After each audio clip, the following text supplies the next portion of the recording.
John Dickinson, known as Penman of the Revolution, was born in 1732 at Crosiador Estate near the village of Trapp in Talbot County, Maryland. He was the first son of Samuel Dickinson, a prosperous farmer, and his second wife, Mary Cadwallader Dickinson. In 1740, the family moved to Kent County near Dover, Delaware, where private tutors educated the youth. In 1750, he began to study law with John Moland in Philadelphia. In 1753, Dickinson went to England to continue his studies at London's Middle Temple. 4 years later, he returned to Philadelphia and became a prominent lawyer there. In 1770, he married Mary Norris, daughter of a wealthy merchant. The couple had 2 daughters. By that time, Dickinson's superior education and talents had propelled him into politics. In 1760, he had served in the Assembly of the 3 lower counties in Delaware, where he held the speakership. Combining his Pennsylvania and Delaware careers in 1762, he won a seat as the Philadelphia member in the Pennsylvania Assembly, where he remained through 1765. He became the leader of the conservative side in the colony's political battles. His defense of the Quaker charter against the faction led by Benjamin Franklin earned him respect for his integrity, and Franklin lost his seat in the Assembly. In the meantime,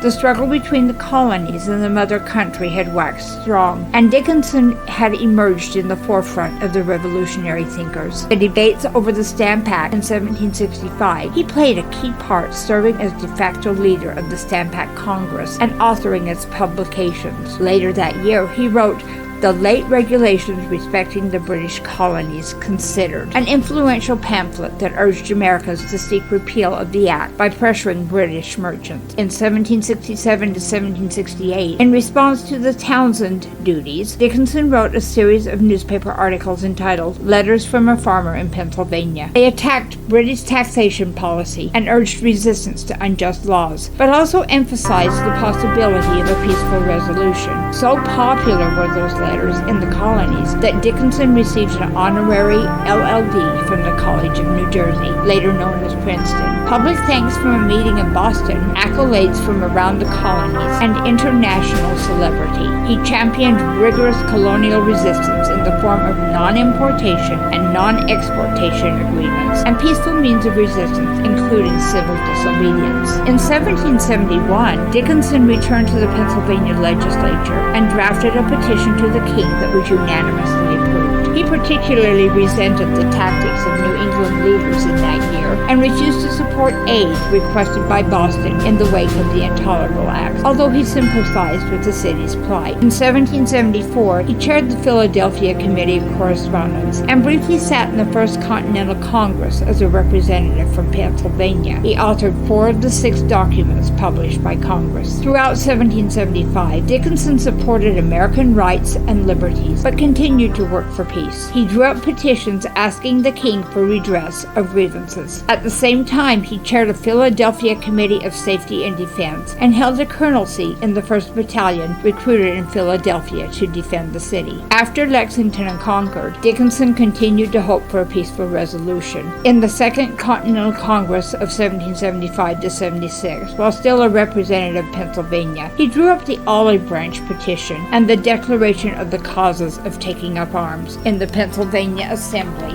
in November 1775, he drafted instructions to the delegates of the Congress directing them to seek redress of grievances, but ordered them to oppose separation of the colonies from Britain. In June of 1776, he wrote new instructions allowing them to vote for independence, but not expressly instructing them to do so. By that time, Dickinson's moderate position had left him in the minority, but nevertheless, he was asked to draft the Articles of Confederation. In Congress, he abstained from the vote on the Declaration of Independence in 1776 and refused to sign it, but then he became only one of 2 contemporary congressional records. The other was Thomas McKean, who entered the military. During the summer, while on the New Jersey front, he was voted out of the Pennsylvania Assembly.